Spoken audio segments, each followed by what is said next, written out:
Schopenhauer's Views on Wisdom by John Vespasian. For Arthur Schopenhauer, 1788 to 1860, wisdom is an effect of philosophy. I define wisdom as practical ethics, that is, a set of principles that enables humans to make quick decisions in all life situations. Wisdom is not necessarily sophisticated, but it must rest on sound philosophical footing. According to Schopenhauer, wisdom is a practical outcome from philosophical study, especially from the study of the will, life force, which he regarded as the driving force of living creatures. In his book, The World as Will and Representation, 1818, Schopenhauer outlined his theory of the will and analyzed its implications. The more you study the will, the higher your self-awareness and self-reliance, which constitute the basis for all wisdom. Wisdom and happiness in Schopenhauer.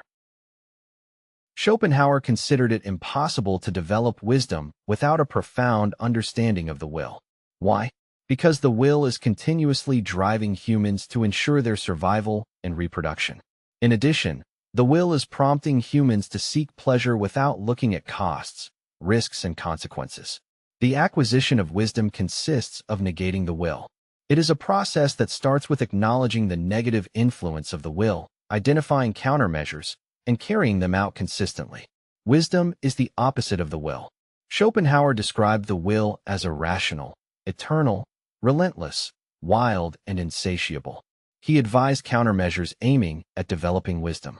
Those countermeasures encompass self-awareness and self-reliance, foresight, prudence, and adopting adequate margins of safety. Schopenhauer's warning against ignorance. According to Schopenhauer, the unwillingness or failure to develop wisdom is tantamount to losing control of one's life. If you fail to adopt countermeasures, the will is going to take full control and drive you to make harmful decisions. Schopenhauer considered it impossible to achieve happiness without wisdom. Happiness is the destination, and wisdom is the path. Lack of wisdom leads to stress, anxiety, and all sorts of suffering. In the absence of wisdom, argued Schopenhauer, the will is going to push people to pursue endless desires. Many of those are impossible to fulfill. Others have detrimental consequences. Self-reliance and self-discipline are the marks of wisdom. The countermeasures against the will define virtue and wisdom. In his book, Two Fundamental Problems in Ethics, 1843, Schopenhauer underlines the unconscious influence of the will. In contrast, the acquisition of wisdom takes place consciously. Nobody becomes wise randomly or automatically. It takes lots of effort to acquire self-reliance, prudence, and foresight. It is a long process of reflection and experimentation. Schopenhauer sees no practical difference between stupidity and ignorance. In both cases, individuals fall prey to the will. I agree with Schopenhauer that ceaseless striving constitutes the opposite of wisdom. Endless cravings and dissatisfaction show a person's lack of wisdom and lead to suffering. Schopenhauer's recipe for wisdom. What are Schopenhauer's recipes for acquiring wisdom? He drew some of those recipes from Eastern philosophy after his study of Buddhism and Hinduism in the period 1808 to 1820. I must, however, state that Schopenhauer's recipes are softer and more pleasant than the harsh lifestyle typical of Eastern gurus. In order to escape the influence of the will and gain wisdom in daily life, Schopenhauer recommends moderate asceticism. Bear in mind that he is not telling people to give away their savings and go live in the desert. His concept of asceticism is civilized and comfortable. By asceticism, Schopenhauer meant a decaffeinated version of Buddhist ethics. He called for renouncing unworkable goals and unreasonable desires in order to attain peace of mind. His flavor of asceticism means moderation, not renunciation to all comforts of modern life. Schopenhauer regarded wisdom as a panoply of tools from which one should choose according to the occasion. It depends on your personal circumstances.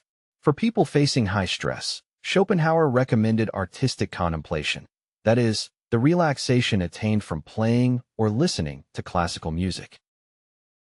Virtue and wisdom in Schopenhauer. Compassion and self-awareness and wisdom in Schopenhauer. The most important takeaway of Schopenhauer's insights on wisdom is that self-awareness is the first step to happiness.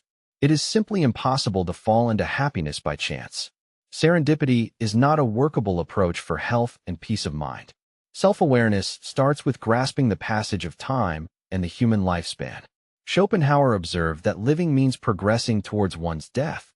His remark is simply objective and is meant to remind us to use our days wisely. Pururga and Paralipomena is filled with remarks about the brevity of human life. Wisdom consists of practical advice for making the best of one's life. In a way, wisdom is a condensed form of philosophy, a shortcut for making decisions. Like in Buddhism, Hinduism, or Christianity, Schopenhauer arrives at the conclusion that one should seek happiness within oneself, first and foremost. He does not renounce ambition and professional goals, but without peace of mind, anxiety is going to gain the upper hand. Despite well-thought plans and steady efforts, failure is due to take place from time to time.